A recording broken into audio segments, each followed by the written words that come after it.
Hello बच्चों, let's see the question. क्या बोल रहा है question? During mid cycle, menstruation cycle के जो मिड डेज होते हैं ना, उस टाइम क्या प्रोसेस रहते हैं, तो ये हमें बताना है। ठीक है, ये हमें 4 स्टेटमेंट्स दी गई हैं और नीचे ऑप्शंस दिए हैं। इन स्टेटमेंट्स को देखने के बाद पता करना है कि कौन सी स्टेटमेंट सही है। मिड साइकिल के अंदर कौन कौन से प्रोसेसेस होते हैं। ठीक है, तो सबसे पहले बेटा हमें ये पता होना चाहिए कि मेंस्ट्रुएशन के अंदर बेटा नॉर्मली 4 फेजेस रहते हैं। ठीक है, 4 फेजेस रहती हैं। First is the menstruation phase, जिसके अंदर बेटा ब्लीडिंग होती है। ठीक है, मेंस्ट्रुएशन फेज हो गई। मेंस्ट्रुएशन फेज के बाद बेटा कौन सी फेज आती है? Follicular phase. ठीक है, फोलिकुलर फेज। फोलिकुलर फेज को हम बेटा प्रोलिफेरेटिव फेज भी बोलते हैं, that is proliferative phase. Third one is the बेटा ovulatory phase, that is ovulation होता है बेटा इसके अंदर। And fourth one is the luteal phase. Okay, तो ये ब्लीडिंग बेटा वैसे मेंस्ट्रुएशन का पूरा पीरियड 28 डेज का रहता है बेटा। हर महीने एक एग बनता है। ठीक है, अब 1 to 5th 5 डेज तक बेटा ब्लीडिंग चलती रहती है। ठीक है, ब्लीडिंग होती है। अब देखो ब्लीडिंग किसकी हुई बेटा? वो पहले जो एग ओवरी से रिलीज होके ओविडक्ट के अंदर एंटर किया, उस एग की फर्टिलाइजेशन नहीं हुई। फर्टिलाइजेशन नहीं हुई इसका मतलब क्या हुआ बेटा कि अब एक वापस उस एग तैयार तो करना है ना, एक एग को रेडी तो रखना है, क्या पता कब फर्टिलाइजेशन हो जाए।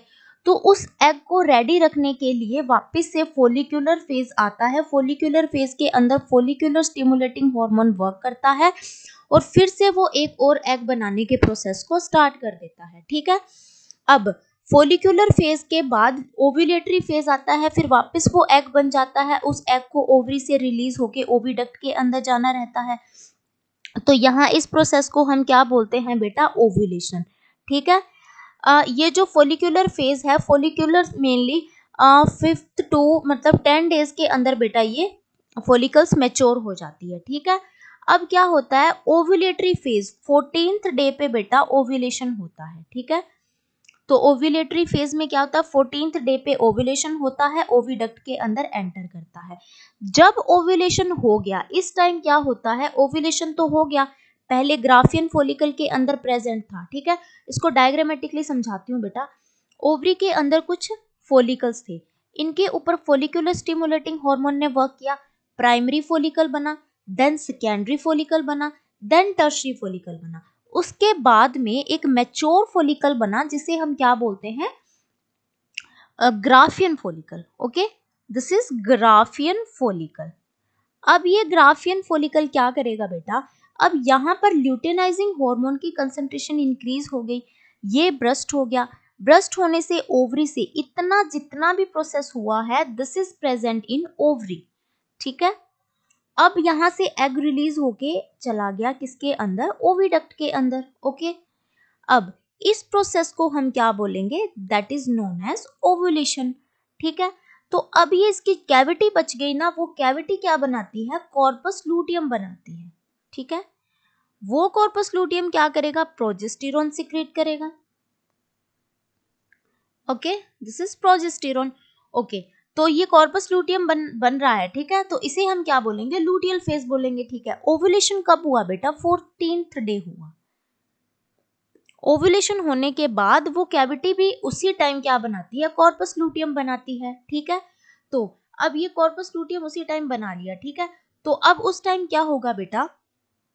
अब देखो मिड साइकिल के अंदर क्या हो रहा है। अब हमसे पूछा है कि मिड साइकिल के अंदर क्या हो रहा है।